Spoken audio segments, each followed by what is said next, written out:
Welcome to EWA's FIN LYT podcast. EWA is a fee-only RIA based out of Pittsburgh, Pennsylvania. We hope all listeners of this podcast will benefit as we deep dive into complex financial topics that we will make simplified for you. And we hope that this really serves as a catalyst so that you can make the best financial planning decisions for your family and also save time. Welcome, everyone, to this week's FIN LYT podcast. Joined here with Jamison and Chris. We're going to be talking about 5 things that we recommend to avoid in your financial plan. We've found that quite often high net worth investors have a big network and they have a lot of big resources. So a lot of third parties will go after them for different strategies. A lot of things we're going to talk about today. And in general, these 5 things we've found more often than not, they're not always bad, but more often than not, we've found that clients looking back 10, 20, 30 years have regretted decisions when they've invested in these type of things. So we're going to go through what they are,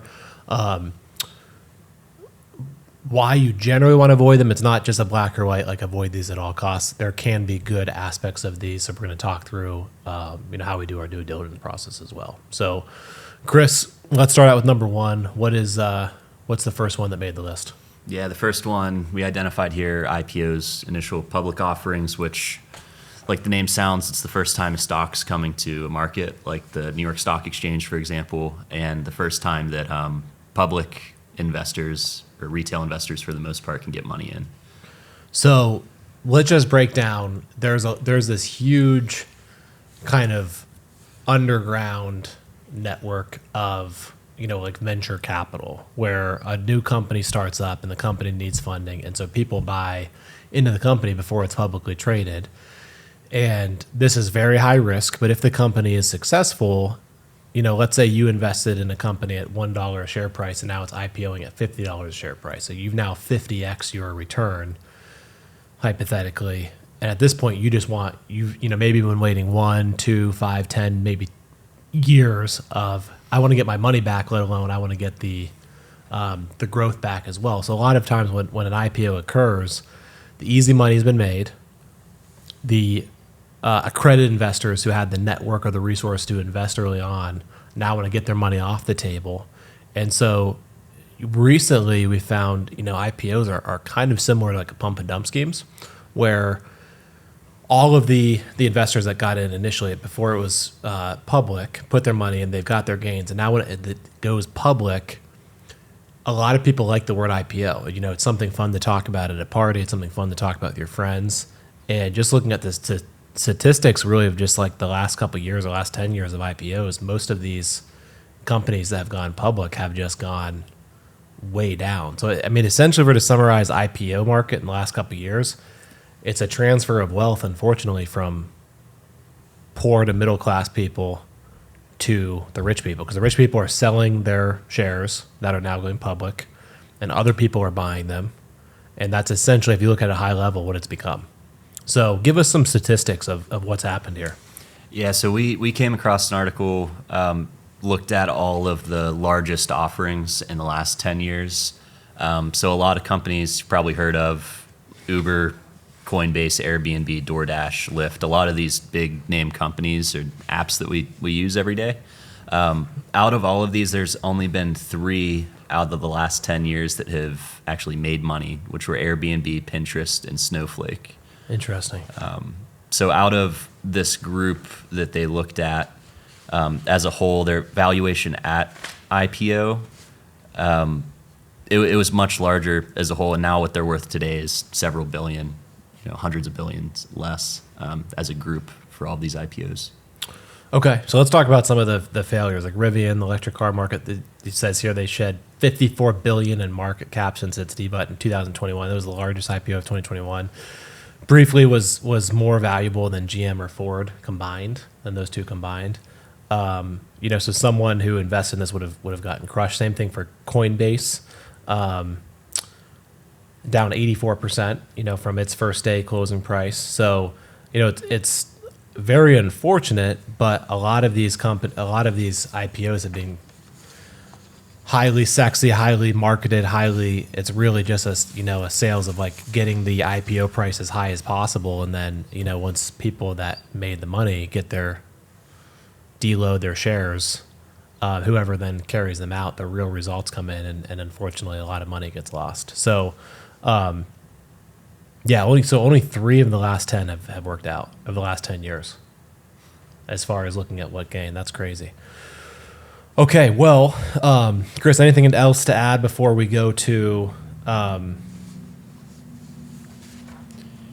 think number 2? The last thing, article kind of stated a lot of people are buying the idea of the IPO, not necessarily the long-term vision of the company. So I think that kind of speaks to what's going on here, because a lot of these offerings, they're brought to the table by salesmen, and usually that's kind of not going to be in your best interest. People are buying it for the short term and not as a long-term investment. Yeah, and it used to be IPOs, like the results were much, much better. If you look back historically, more than 10 years beyond. But, recently, I guess with the rise of social media and the rise of all these fads and TikTok, and unfortunately, it's essentially a professional pump and dump scheme, and that's what the data just clearly shows here. So in general, does this mean every IPO is bad? No, I'm sure there's going to be some IPOs that come up on the market. They're going to be incredible opportunities. They're going to have the fundamentals down and set it for long-term growth. Like, Facebook, for example, if you did an IPO, you did extremely well, just as an example, years and years ago.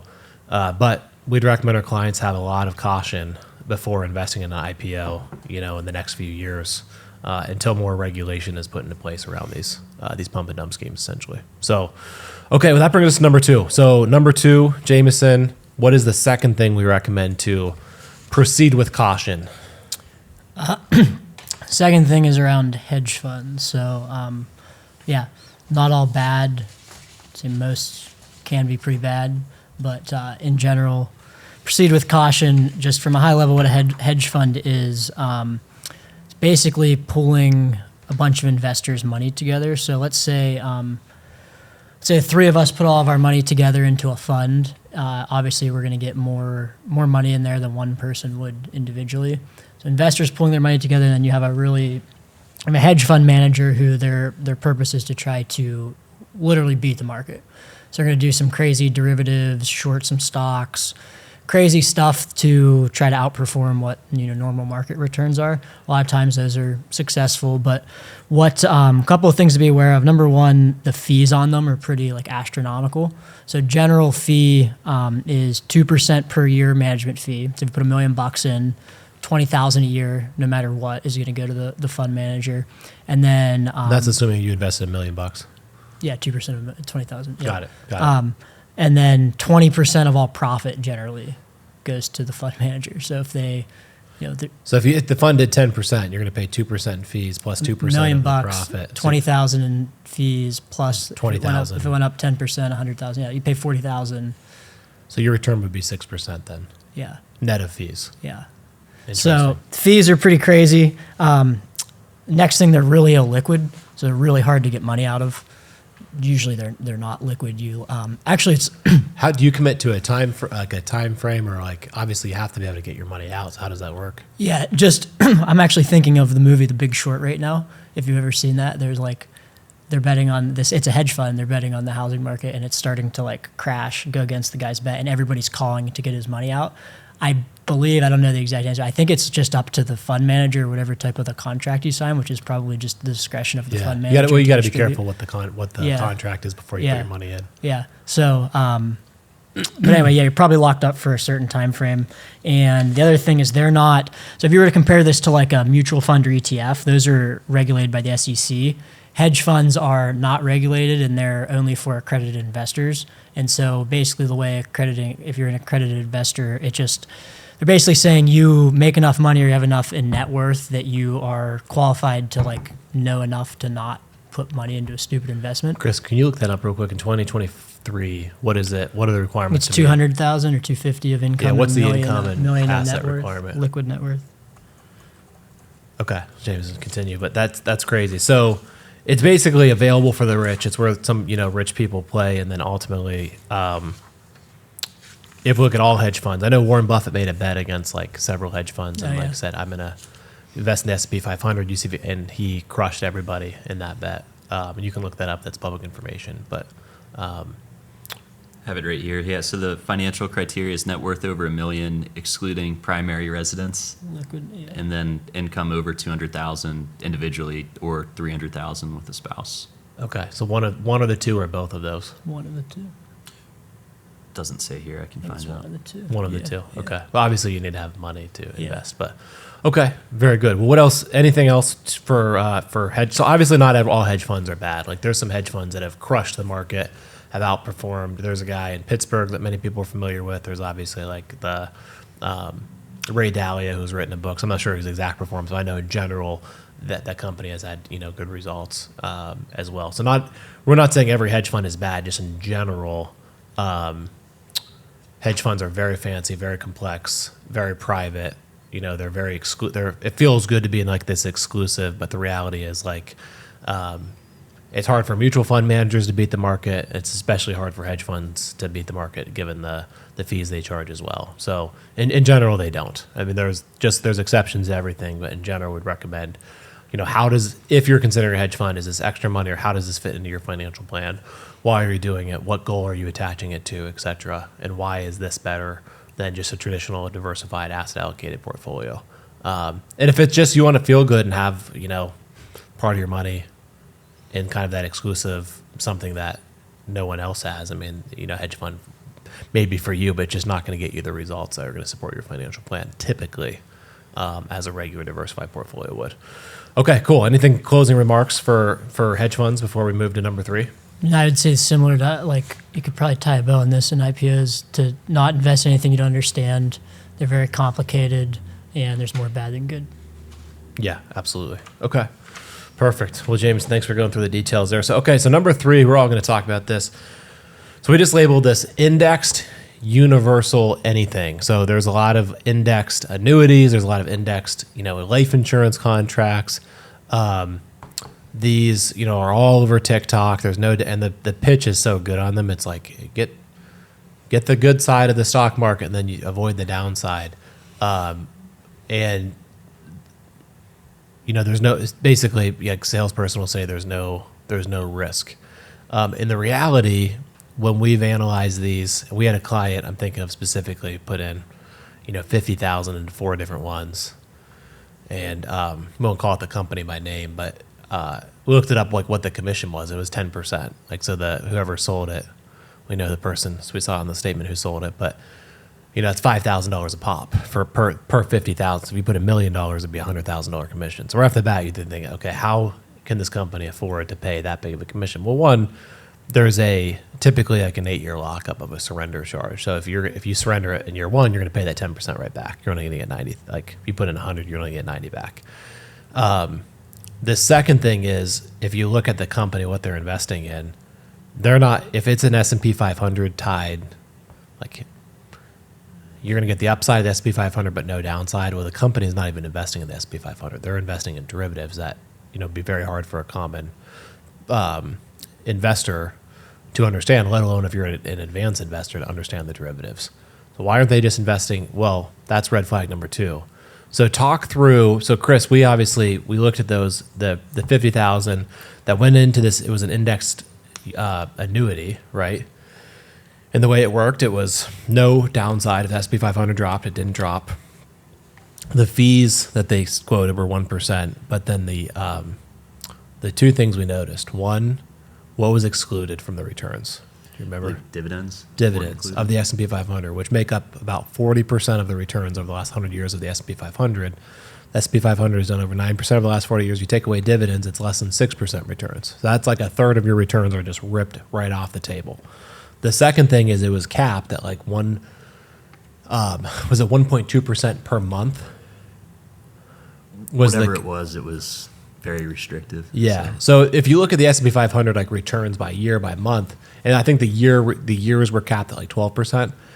It's like 2021, market's up 25%. S&P 500 is up over 25%. You're capped at 12. You just missed 13. On months that go up 6, you're getting 1.2.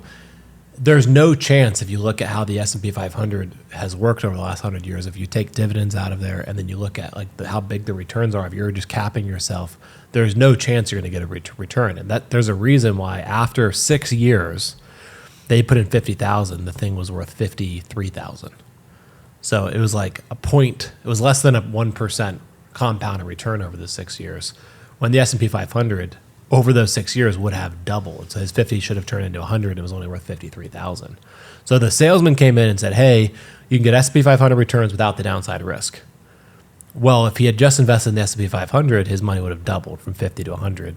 Instead, his money went from 50 to 53. And when we told him how this actually worked, he had to pay a surrender charge. So he was like right back down to 50,000 to get out. And now obviously he's in a good term contract. But James, I know you went through the same thing.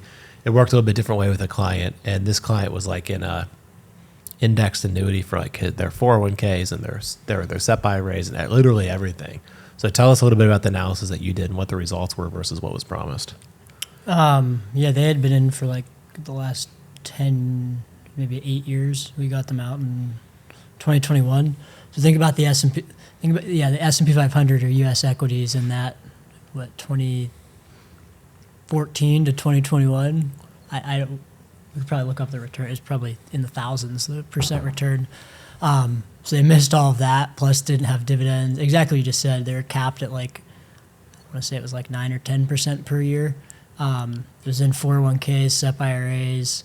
Yeah, it was pretty strong thoughts on people that try to sell these. So we'll speak more positive than negative, but bottom line, just don't do them. What positive thing do you have to say about this? I'm just curious.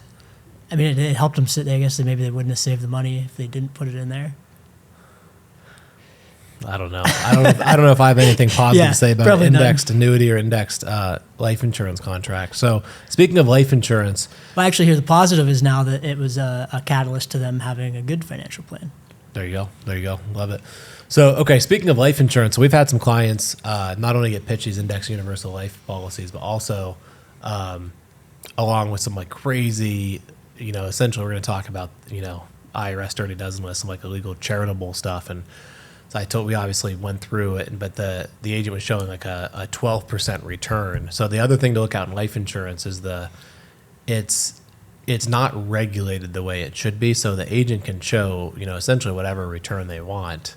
And the results of that typically will be dramatically less. And if you don't, in a life insurance contract, there are higher fees because there's what's called a mortality and expense ratio. If you die while the thing is still in existence, the company has to pay a death benefit to your family. So an index universal life insurance contract has extra pressure on it because extra fees, often fees that aren't disclosed, often fees that can be changed at the discretion of the insurance company. So if you look at your contract, you're really in a bad place right off the get-go.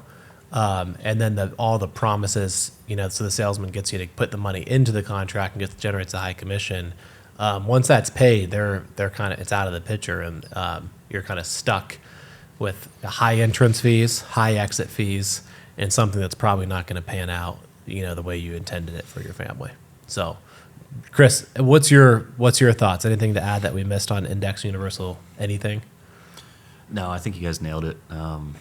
Fees crush the performance, and a lot of times it's not necessarily liquid when you need it. So I think a lot of these products are proposed for safety, and hey, the rest of your portfolio is invested in equities. What are you going to do if it goes down? But a lot of the time you can't even access this money anyways because of these fees or surrender fees and charges that result. Yeah, when you get to retirement, they even cap you at, you can only take, they have all these like, these lifetime income. What you have to understand with annuities, there's two values, right? There's like this annuity value, which is just a phantom value. The only reason this actually ever matters if you start drawing income out of the thing.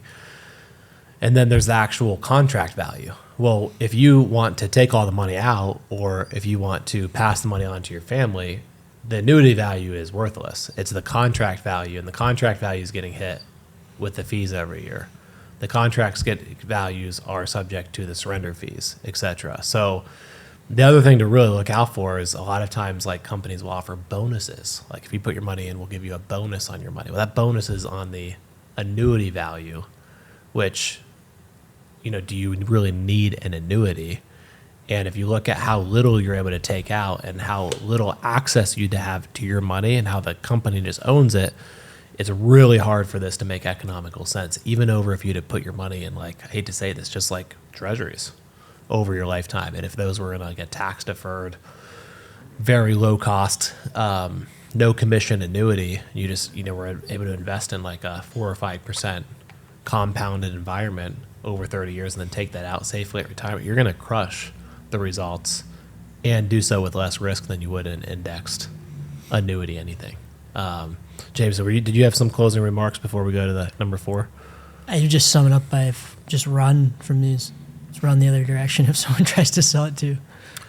I just had, I'm not allowed to run yet, James. What would I do? I just had hip surgery. Drive off the like other you're getting direction. Looks like you're getting an annuity. Oh, jeez. Well, luckily we have a policy at EWA. We don't sell them. We're not allowed to sell them. So hopefully I'm safe here. Okay. So number 4. So number 4 is really assets that own your time, attention, and money. So an example of this is a lot of private. So again, if you're a high net worth, accredited investor with a good network, you're going to get pitched stuff all the time. And you have to realize about private investments. Number 1 is generally they're liquid. I mean, there are secondary marketplaces, but typically the company you invested in wouldn't even allow you to sell your shares if you tried to. And more often than not, because we have a lot of clients that have made these investments, and especially given what happened with COVID. So if you look at the last like 3 or 4 years, COVID happened, interest rates rose dramatically. So these private companies had to shut down for a little bit or had to keep running payroll. Then interest rates went up, and so them getting money in other ways, the cost of that went up. So more often than not, there's something called a capital call. So if you put $100,000 into an investment, and the company is going to go back to the 10 people that funded the company, and they're going to say, hey, if you want your money back, this company to be successful, we need more money. And so you look at the contract that you signed, more often than not, you'll need to make a capital call or your equity will get majorly diluted. So you just have to be really careful. Like if you make a private investment, will capital calls come on the table? Can you afford to make the capital calls? Do you want to make the capital calls? Are you going in because the company is expecting your time, your network? So not only can suck up your money unexpectedly, it can suck up your time unexpectedly. And now you have 5 different private investments, and now you're on calls every month with their founders. Now you're you're trying to figure out your budget with supporting these other companies. And so we've seen this happen more often than not. And so it's kind of like, it's like the maintenance of a house. It's like, you're kind of like, you have to, instead of it being an asset that supports you and saves your time, it ends up being an asset that sucks your money and wastes your time. And not saying all of these are bad. There's some that work out really, really well, and you could 10 or 20x your money. But just in general, they are illiquid, high stress. You need to have a balance sheet and flexibility to be able to support these kind of investments if you do. So like venture capital would be. And there's ways you could invest in a venture capital fund where they'll invest in 20 different startups, and if one hits, it kind of makes up for the 19 that failed. Type of thing. But in general, we recommend our clients put less than 10% of their money into private investments like this. If they do, we need to do a lot of due diligence up front to understand, what the potential cash flow obligations and liquidity needs that could arise if you start investing in these type of investments. But James and Chris, anything to add on the private investment side? From the time standpoint, it's we have some clients that are at startups and they have equity in these companies. And that's great. If that's where obviously you want to still consider all those things, the capital calls, liquidity, but if that's where you're spending your day to day and you're actually involved in like growing the business and you're making decisions stuff, go ahead, put some money in there, tie some of your equity up. If you're not, it can become a big headache. And if we were to think then the time compared to just like passively investing in the stock market, it takes 0 of your time. Absolutely. So that would be the big consideration, I would say. Yeah. And so I would say too, like this part of your financial plan can be fun. Like if you, let's say all your stuff is on track, your retirement, your education, everything like that with like the traditional, boring, diversified ways, people do like to to speculate. I mean, Gamble. gamble. It's Big a industry, yeah. So I mean, it's a billion, probably trillions soon of industry of just like sports gambling. And so there is that dopamine hit. And so if you have everything on track, like we're not going to judge you, or I mean, a lot of people do this. And sometimes like opportunities do arise that do make sense if it's like a friends or family deal. I have right now like 3 very small deals I've done, but they all made complete sense, and it was like I knew the founder, I knew the we've had some clients that have come to us, and so but I fully understand it is highly speculative. I put in an amount. If I had to put that in again, I could afford that. It's not going to throw my financial plan off track whatsoever. But that's how I view it. It's the fun, highly speculative, and it's not going to mess or make or break any other part of my goals or my financial plan. That's how we recommend to handle it with any client that we advise in these private investment space. Okay. So Chris, what's the last one? Number 5. The last one that we looked at is the IRS. They call it the IRS Dirty Dozen list for 2023, and it's breaking down just a dozen things to look out for during tax time, scams and phishing, stuff like that.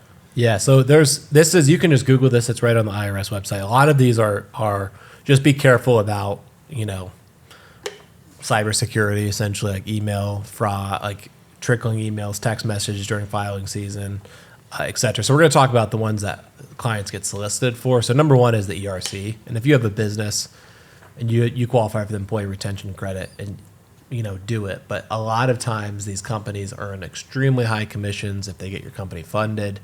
And if the IRS comes back and says you were ineligible, I mean, that company that helped you, they're going to have taken their commission. They're going to be long gone, and you're going to be responsible and liable to pay that money back and potentially, get in legal troubles. do you get calls for? I get those like weekly of people just soliciting for that. Yeah. That's why my number 1 rule of thumb is I never answer a phone Yeah. call that I don't recognize. They'll leave a voicemail and be like, hey, this, Yeah. that's exactly what it is. So avoid it. So avoid that. It is, that's money that does get taxed as well.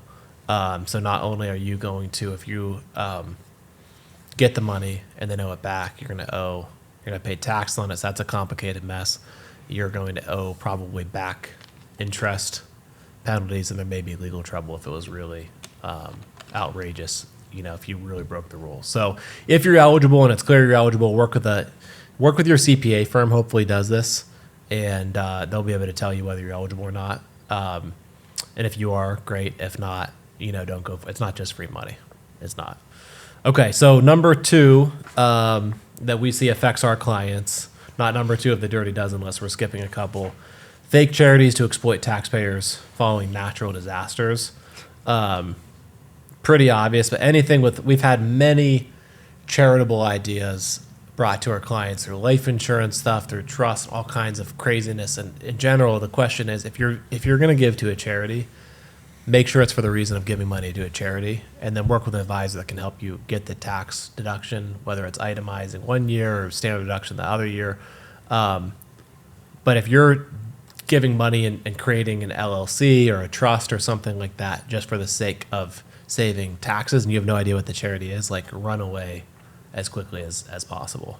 I know several clients have gotten solicited from CPA firms for these that aren't their CPA, and that maybe their friend did it and it's too good to be true. If it's too good to be true, it's definitely too good. And if you can't, my number 1 red flag is they can't even explain it to me when they're pitching it to me. I had one of these with a client that was getting pitched, probably a little bit different, but similar. It was like a private investment. You put money in, and it was like that you got like a charitable deduction plus any of the growth you got to deduct in the future. And it was so like they weren't allowed to share any of the information. So like they weren't even allowed to like have anybody analyze it for them. So it was like that was like the biggest red flag for me. It's like they're not even being transparent about it. Like absolutely do not do this. And they hide behind like, well, it's proprietary information. We don't want someone to steal it. Intellectual property. It's like, what? Yeah. Well, run. Okay. So we're going to skip a couple more, ones we've seen specifically. A lot of these are common sense. Schemes aimed at, this is number 10, aimed at high income filers. So charitable remainder annuity trust, CRATs, and monetized installment sales. So charity remainder annuity trust is definitely a great tool if you're estate planning and if you're very charitably inclined. But if you're like a young investor that's high net worth and you're trying to save tax, don't lock up your money just for the sake of saving taxes. So you need to do it for the right reason. The government can read right through that, obviously. And then number 11 is micro captive insurance arrangements, syndicated conservative or easements. We had a client get pitched on that recently. Offshore accounts and digital assets, individual retirement arrangement, misusing treaty, Puerto Rican and other foreign captive insurance. So just obviously be careful around all these. But we hear the pitches all day and typically have to convince clients not to move forward because the taxes saved obviously are going to always be tempting, but especially with AI, like I was sitting down with a friend recently who actually works at the U.S. government, and he was telling me like their AI, like they're letting the IRS adopt it to check, to have algorithms to check on tax fraud essentially. So it's gonna be really easy in the future for the government to look at and pick out if you are claiming this on your tax return, your chance of audits are going to go way, way up. And so be careful. Chris, Jameson, any closing thoughts on the Dirty Dozen list? No?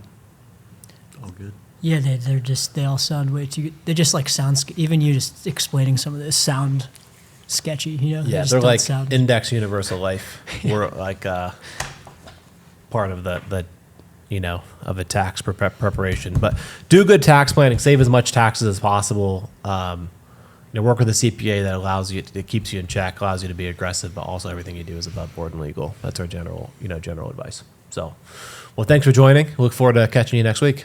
Thanks for tuning in to our podcast. Hopefully you found this helpful. Really hope this is as beneficial and impactful to as many people across the nation as possible. So hit the follow button. Make sure to rate the podcast and please share with any friends or family members that would also find this beneficial. Thank you very much.